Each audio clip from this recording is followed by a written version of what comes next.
My name is Akinyemi Anyelua. I'm a legal practitioner and I live and work in Lagos, Nigeria, the home of Afrobeat. This is the capital of Afrobeat music in the world. And I'm privileged and blessed to represent a number of active contributors in the Afrobeat movement. I represent songwriters and record producers. You could call me like a music lawyer at HighTower Solicitors. It's a commercial law practice headquartered in Lagos, Nigeria. And I oversee the entertainment law practice. And the reason for that is I used to be a musician myself. And about a decade ago, I transitioned from being a musician to being a talent manager and a publicist. And I eventually started my pursuit in entertainment law about 8 years ago. Are there obstacles that you particularly want to mention that Nigerian writers are faced with that perhaps people from other parts of the world may not even be thinking about? Yeah, I just think there's a knowledge gap that we have to actively close. I applaud Songtrust for a lot of resource materials can be found online, on Facebook, on Twitter, on Instagram, and on the website. And I believe those who actually go out of their way to look for some of this information will find it. So Yeah, I'm very active with organizing events for free at no cost to whoever is interested. Just this past year in December the 3rd, we were able to have like 100 record producers and songwriters in the room in Lagos. So that's an initiative that my firm is actively sponsoring and pursuing. And we have it planned for the year that we'll be able to take around Nigeria. We just want to be able to, strengthen the songwriting community in Nigeria, help to close the knowledge gap so that, the prosperity and the creation of wealth that is embedded in intellectual property and in copyright can start to enrich the lives of songwriters and music producers. that's good. So obviously, though, there are some obstacles in Nigeria to royalty collection. One of them, of course, is the Performing Rights Organization and joining a performing rights organization. What are the issues with Nigerian writers affiliating directly with the Nigerian Collection Society?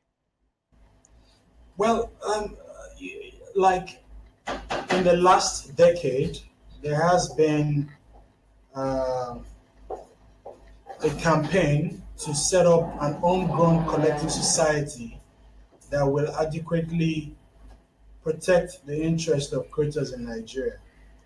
And just about 6 years ago, there was an organization named COSON, Copyright Society of Nigeria, that was recording a lot of um, achievements with trying to ensure that there was just that one society that was doing right for creators.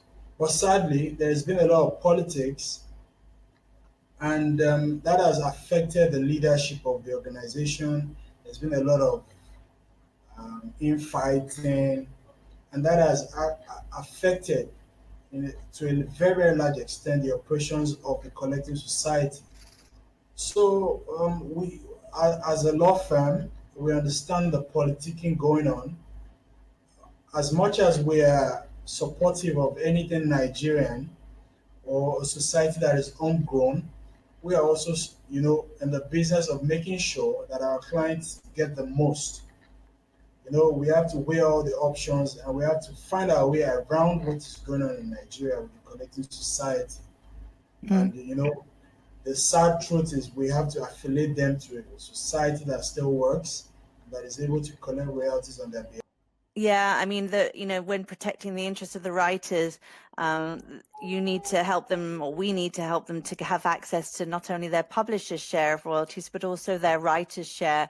So I've noticed that you've been taking advantage of the opportunity through the Songtrust Dashboard to affiliate any unaffiliated writers to IMRO. How have you found that process? I understand it's obviously quite new to Songtrust, but it's a possibility for people who are unaffiliated to be affiliated at zero cost to IMRO directly through the Songtrust Dashboard. Is that do you view it as a lifeline for your writers who are faced with the difficult situation in Nigeria and the reasons not to join COSON at the moment? Songtrust has a system that has made it very easy. It is seamless. And I really, really applaud the team at Songtrust, for having the resource to broker that relationship with IMRO. What sort of analysis or thoughts go through your head when you come across this situation where you do have options to choose various sorts of deals, and how do what do you favor and why, really?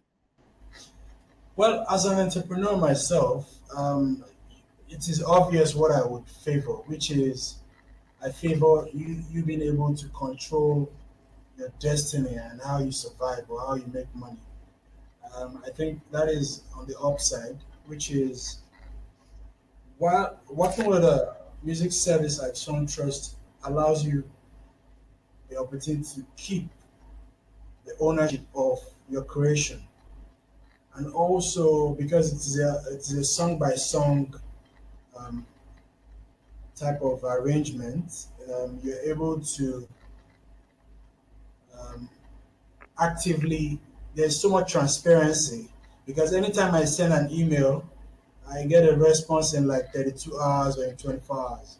So, and I don't know any of these major independent, any of these major publishing companies that would be so hands-on to some of my clients. I know getting that kind of priority service isn't easily found with all these big publishing companies. So that's something that I really really appreciate. The response time is usually very fast. Also, the transparency, you can track every dollar that comes in. It's there on a dashboard, and you're able to see the direct result of what your music is doing in the marketplace, how it is being consumed. You're able to see that.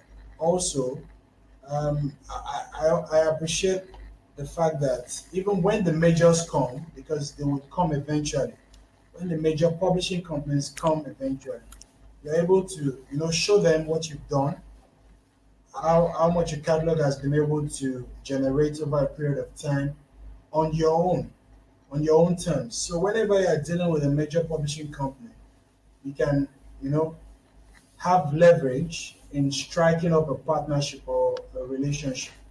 So those are the things I really, really see as upsides to working with Songtrust.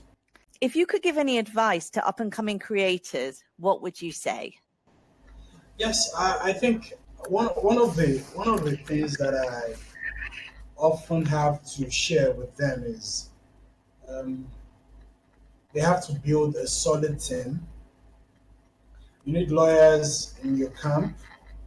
You need a talent manager that is able to help you plan how your creative endeavors will translate to having an impactful or fulfilling career.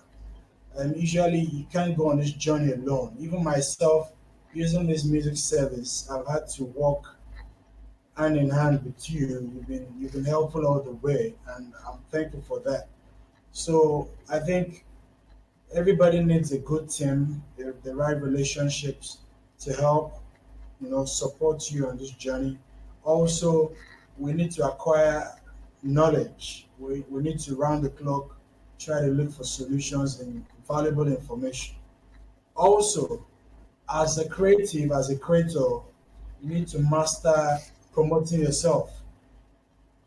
When you promote yourself, when you put yourself out there, when you do constant round the clock marketing, the benefits are limitless because it translates to building your brand and becoming a, a creative with a reputation. We all need a reputation in our industry so that we're able to get things done easily, so we're able to choose the right people to work with, so that we're able to also build credibility in our community.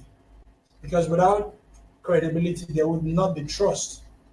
And without trust, in this kind of marketplace, there is so much we can do, but we'll not be able to achieve anything